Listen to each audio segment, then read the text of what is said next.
Ahau anin bonjour, minawa. Welcome back to another episode of Ojibwe Language Table with me, Wes Jourdain. And this lesson, believe we are on number 74, talking about ways to conjugate verbs. So we're continuing this lesson and continuing to conjugate verbs part 7. If you've seen part 1 through 3, we conjugated verbs with M endings, vowel endings, N endings, and then we negated those. And so then part number 7, we're going to conjugate vowel endings and using them in past tense form. Okay.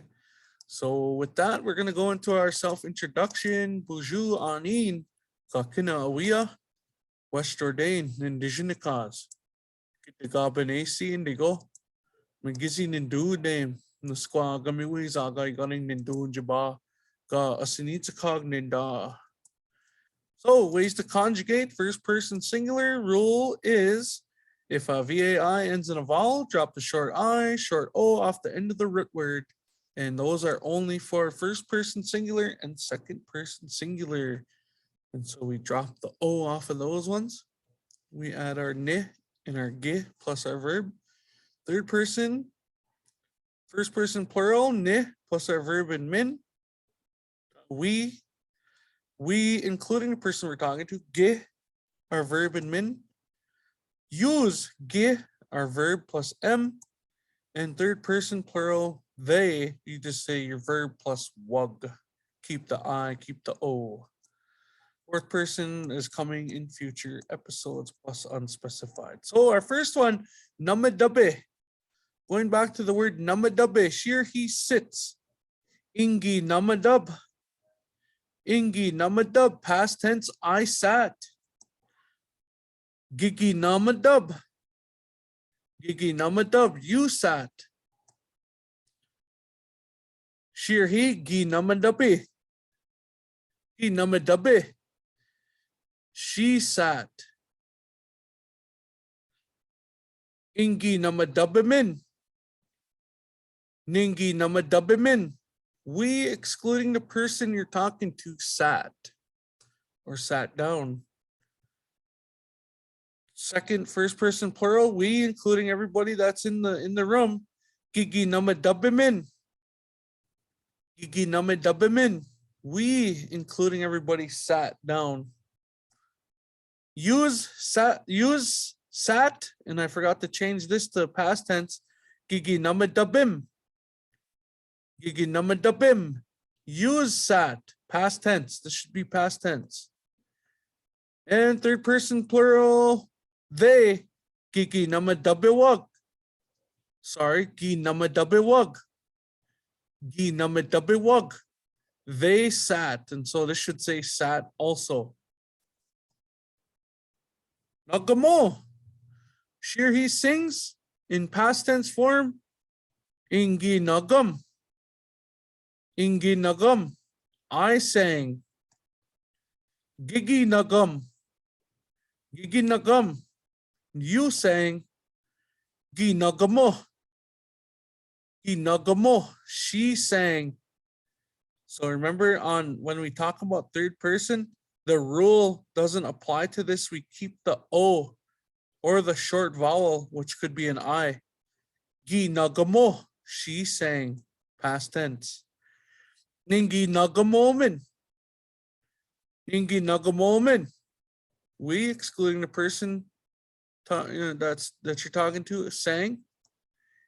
Gigi nagamomin. We, everybody in the room, sang. Gigi nagamomin. Use sang Gigi nagamom. Gigi nagamom. And they sang Gi nagamoag. Gi nagamoag. They sang. And our third word we're going to work with has a different type of thing, and we're going to get into a consonant vowel change on different sounds, and that's going to be a lesson coming up also. Consonant vowel changes. There's certain letters that change into other letters when we add a tense marker onto verbs. So here's being the gay. On this one, the B changes to P, like a soft, I think it's the soft letters, the soft sound turns into a consonant vowel change. And so that B would turn into P on words such as this one. And we're going to see some examples here. Ingi pindige. Ingi pindige. I came in or I entered. Okay, here's talking about me, first person singular. Gi is our past tense marker. Here's our initial consonant change right here, B to P. And on this one, the E stays on the verb.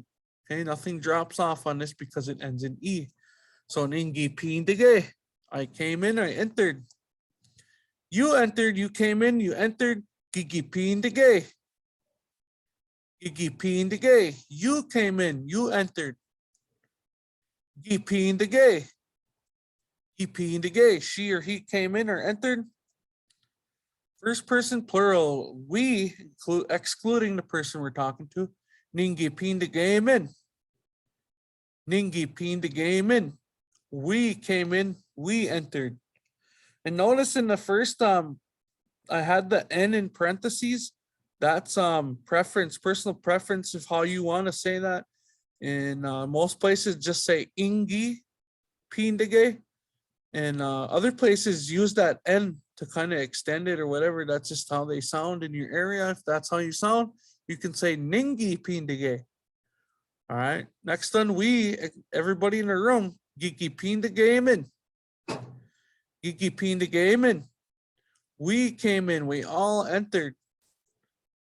Yous entered. Gigi pindige. Gigi pindige. Yous came in. Yous entered. And our last one for this lesson, we have gipindigewag. Gipindigewag. They came in, they entered. And gi is our past tense marker in these sentences. So you're gonna see gi in next lesson, in lesson number 75, you're gonna see future tense we. And the same rules apply to that also. We have, so it's gonna look something like ni we pindige.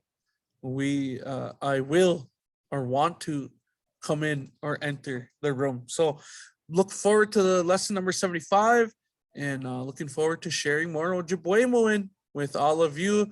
Miigwech bizindawig, miigwech kikanawaban dameg, and gigawabmin in him. Thank you guys for watching. I will see yous again.